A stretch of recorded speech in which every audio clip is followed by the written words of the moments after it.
Hey everyone, today we're going to pry open the statistical toolkit. We're going to get right into the core formulas that honestly are what turn a messy pile of data into something that actually makes sense. Okay, let's jump in. So just imagine for a second you're a teacher, right? You've got a list of 30 different test scores staring back at you. How in the world do you get a quick read on how the class actually did? This is exactly the kind of problem that statistics was invented to solve. It's all about the hunt for that one number that can tell the story of all the others. So here's how we're going to tackle this. First, we'll look for that one number summary. Then, we'll check out the different tools we have for finding the average.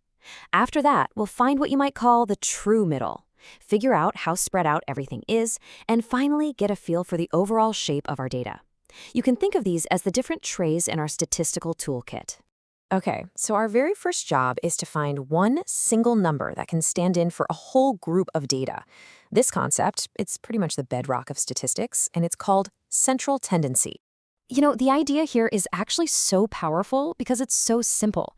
We take this whole cloud of different numbers, this kind of chaotic list, and we find one single number to represent the whole thing. It becomes a stand-in, giving us a quick snapshot of the center of our data. It's really the very first move we make to bring order to the chaos of information. All right, let's grab our first and, let's be honest, most famous tool for finding that center, the arithmetic mean. Or, as pretty much everyone calls it, the average. The population mean is the average of every single thing in the group we're looking at. Now, what's so important to get here is that it's affected by every single value, including the really extreme ones. I mean, think about it. If a single billionaire walks into your local coffee shop, the average income of everyone in that room suddenly skyrockets, right? And here it is, the formula that makes it all happen. Now I know, it might look a little intense with those Greek letters, but trust me, it's way simpler than it looks. Let's just break it down. That symbol mu, that's the Greek letter mu, that's just the fancy way of writing mean. Then you have sigma, that's a sigma, which is basically just a command. It means add everything up. X stands for each individual number in your list. And n is just how many numbers you have in total. So really, all it's saying is add up all your numbers, then divide by how many you've got. That's it. Okay, let's actually do one. Step 1, we list our numbers. Step 2, we do what that big sigma told us to do. We add them all up. That gives us 93. Step 3, we count them. We've got 5 numbers. And for the final step, we just divide the sum by the count. 93 divided by 5. And we get our mean, 18.6. Simple as that. But what happens when some numbers are just more important than others? Well, that's where the weighted mean comes into play. The formula looks a tad more complex, but the logic is basically the same. We take each value, our x, and multiply it by how important it is, its weight, or W. Then, that sigma tells us to add up all of those little products. And finally, we divide by the total of all the weights. It's just a way of letting some numbers have a bigger say in the final average. And I'm sure you've all lived this example. Your final exam is almost always worth more than your midterm, right? So here, the midterm score of 83 only has a weight of 40%. But the final exam score of 95, that gets a much bigger weight, 60%. We multiply each score by its weight, add those two results together, and we get our final weighted grade, 90.2. This tells a much more accurate story of your performance than a simple average ever could. Okay, so we've seen how the mean can get yanked around by extreme values. What if we need to find the center, but we need a number that isn't so easily influenced? For that, we need to find the true middle. And for that, we bring in our next tool, the median. The median is beautifully simple. You just line up all your numbers from smallest to largest, and you pick the one that's sitting smack dab in the middle. And here's its superpower. It is completely immune to those crazy extreme values. You could change the biggest number on your list to 1 billion, and guess what? The median wouldn't even flinch. So, the big question, which one should you use? The mean is your classic average, but we now know its weakness. It gets pushed around by outliers. The median is the true middle, but it kind of ignores the actual values of everything else. So here's the key takeaway, the rule of thumb. If your data is nicely balanced and symmetric, think of a bell shape.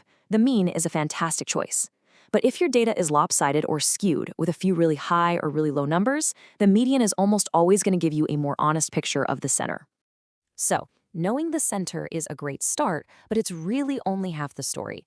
Now we need to know how spread out or dispersed the data is. Are all the numbers huddled up tightly around the average, or are they kind of all over the map? And this is a huge point, right? You could have two different investments and they both have the exact same average return. But one could be super steady and predictable, while the other is just a total roller coaster.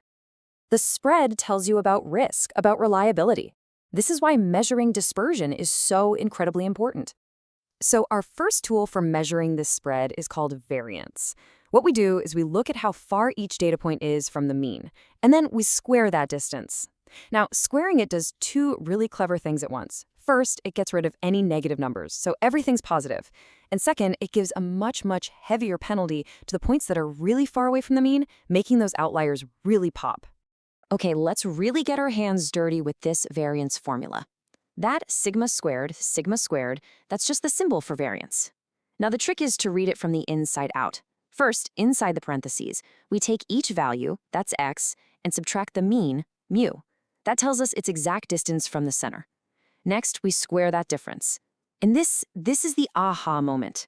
Squaring it doesn't just make the distance positive, it makes the outliers explode in importance. A point that's twice as far away adds 4 times as much to the variance. Then the sigma, tells us to add up all of those squared distances. And finally, we divide by n to get the average of all those squared distances. And that right there is our variance. Now, variance is brilliant, but it has one weird problem. Its units are squared. You end up with things like squared dollars, which, what does that even mean? So to fix this, we just take the square root of the variance, and that gives us the standard deviation. It brings our measure of spread right back into the original, easy-to-understand units of our data. And you can see right here in the formula how simple that relationship is. The standard deviation, just a plain sigma this time, is literally just the square root of that whole variance formula we just went through. It gives us one single clean number that tells us the typical or standard distance that any given data point is likely to be from the mean. All right, we've done it. We've found the center. We've measured the spread. The last piece of the puzzle is to understand the overall shape of our data. Is it balanced? Is it lopsided? That standard deviation we just calculated gives us some really powerful rules of thumb. For data that's nicely behaved and bell-shaped, the empirical rule tells us something amazing, that about 95% of all our data will fall within 2 standard deviations of the mean. But for any dataset, no matter how wild its shape is, Chebyshev's theorem gives us a more conservative guarantee that at least 75% of the data will fall in that same range. So one is a precision tool for perfect data, and the other is like a universal safety net for everything else. And this brings us right back to where we started.